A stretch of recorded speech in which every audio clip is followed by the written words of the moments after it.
बिस्मिल्लाहिर्रहमानिर्रहीम। टेस्टी। जी हाँ, आज हम बनाएंगे बहुत ही टेस्टी शकरकंदी की चाट। इसमें इमली की चटनी कैसे रेडी की जाती है झटपट, इसकी रेसिपी भी आपको मिलेगी। और शकरकंदी को हम ना तो बहुत ज़्यादा पानी में उबालेंगे, ना तो इसमें थोड़ा सा पानी डाल के इसे स्टीम करेंगे, ना ही इसे तवे पे भूनेंगे, ना ही प्रेशर कुकर लगाएंगे। और आप देखेंगे इसका रिजल्ट बिल्कुल आपको ऐसा मिलेगा जैसे कोयले पे भुनी हुई शकरकंदी का होता है, लेकिन हम इसमें कोयला भी यूज़ नहीं करेंगे। तो चलें आज की रेसिपी का आगाज़ इस दुआ के साथ करते हैं कि अल्लाह आप सबका दस्तरखान सजाए रखे और हम सबको सेहत और ईमान का रिज़्क अता फरमाए। जी, तो कोई सा भी पुराना पैन और पुरानी कढ़ाई आप ले सकते हैं। थोड़ा सा गहरा होना चाहिए ये बर्तन। उसके अंदर रखेंगे हम पानी की कटोरी ताकि इसकी अच्छी सी स्टीम बन सके। अब इसके साइड पे हमने शकरकंदी को अच्छी तरह से धोने के बाद रख देना है। जो पीस ज़्यादा बड़े होंगे उसकी आपने कटिंग करके रखनी है, ठीक है। इससे पहले 2 से 3 रेसिपीज़ मैं आपके साथ शकरकंदी की शेयर कर चुकी हूँ, जिसमें हमने इसे थोड़ा सा पानी डाल के स्टीम किया था।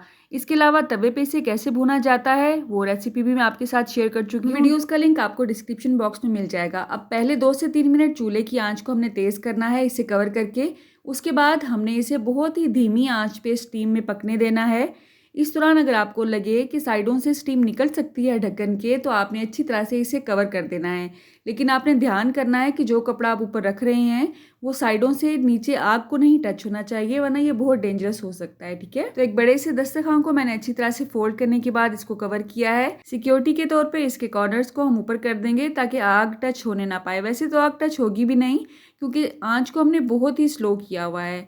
अब आप देखेंगे कि 20 से 25 मिनट के बाद इसमें अच्छी खासी स्टीम भी बन जाएगी। और अल्हम्दुलिल्लाह जब आप इसे चेक करेंगे तो शकरकंदी इंशाल्लाह बहुत अच्छी तरह से गल चुकी होगी। ये देख सकते हैं आप, बहुत ही आसानी के साथ चम्मच अंदर जा रहा है। इसका मतलब है शकरकंदी अच्छी तरह से गल चुकी है। नीचे से आपको ये थोड़ी सी जली हुई लग रही होगी, लेकिन ये जली हुई बिल्कुल भी नहीं है, ये अच्छी तरह से भुनी हुई है। पानी आप देख सकते हैं वैसे का वैसा ही पड़ा है।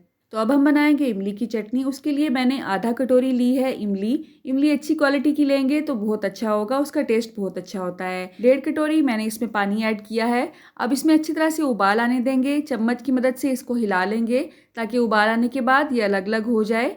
इसके बाद हमने चूल्हा बंद कर देना है। अब चाहें तो गरम गरम इसे छान लें या इसे थोड़ा सा नॉर्मल होने दें, उसके बाद इसे छान लें। इमली के गूदे को हमने ज़ाया नहीं करना है, इसलिए थोड़ा थोड़ा सा इस पे पानी डालेंगे ताकि जो भी कसर रह गई है गुठलियों के साथ वो निकल सके।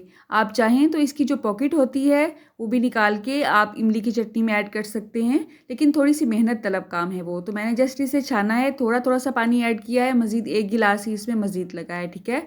तो 1.5 कटोरी हमने पहले डाला था और 1 से 1.5 गिलास आप इसमें मज़ीद ऐड कर सकते हैं। अब इसमें डालेंगे थोड़ा सा नमक टेस्ट के हिसाब से। मैंने आधा चम्मच से भी कम ऐड किया है। आधा छोटा चम्मच सुरख मिर्च पाउडर।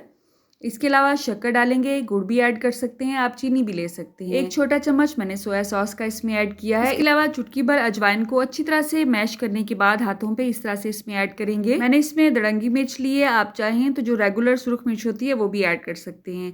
अब इसे अच्छी तरह से उबाल आने देंगे। या तो आप इसे पका पका के गाढ़ा कर लें या इस तरह से जस्ट 1 से 1.5 चम्मच हमने कॉर्नफ्लोर लेना है, उसमें थोड़ा सा पानी डाल के अच्छी तरह से उसका एक मिक्सचर बना लेना है। अब चूल्हे की आंच को स्लो करने के बाद थोड़ा थोड़ा सा हमने इसमें ऐड करना है, एकदम आपने ऐड नहीं करना है।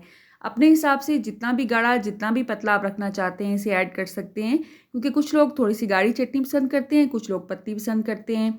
1 से 2 बार इसे आने देंगे। जब आप चेक करें चम्मच पे इस तरह से निशान पड़े तो इसका मतलब है ये परफेक्ट कंसिस्टेंसी है। अब हमने इसके छिलके उतारने हैं। छिलके उतारना बहुत ही आसान है इसका, बहुत अच्छी तरह से ये गल चुकी है। आप चाहें तो हाथ से उतारें, चाहे इसे छुरी से उतार लें, ठीक है। अपनी पसंद के हिसाब से बड़े या छोटे टुकड़ों में आपने इसे काट लेना है। अच्छा, घर के बच्चे बहुत खुश होते हैं अगर इस तरह से घर में बना के आप उन्हें बिल्कुल ऐसे ही सर्व करें जैसे बाहर रेडियो में मिलती है, क्योंकि रेडी की चीज़ें तो हम उन्हें खाने नहीं देते हैं। तो घर में ही अगर उन्हें वो वाली चीज़ें मिल जाएं तो उनकी ईद हो जाती है। और अल्हम्दुलिल्लाह ये इतनी टेस्टी बनी थी कि जैसे ही हमने बनाई फ़ौरन ही ख़त्म हो गई। अल्लाह आप सबका दस्तरखान सजाए रखे और हम सबको सेहत और ईमान का रिज़्क अता फरमाए। अल्लाह हम सब के रिज़्क में कसरत से ज़्यादा बरकत और आसानी अता फरमाए। आप कहाँ से और किस सिटी से मेरे वीडियोस को वॉच कर रहे हैं, कमेंट बॉक्स में अगर आप मुझे बताएंगे तो मेरे लिए कि नाम से कम नहीं होगा। और हाँ, वीडियो को शेयर और लाइक ज़रूर कर दिया करें, अक्सर आप ये भूल जाते हैं, राइट। मेरी नेक्स्ट वीडियो तक मुझे इजाज़त दें। अल्लाह हाफिज़।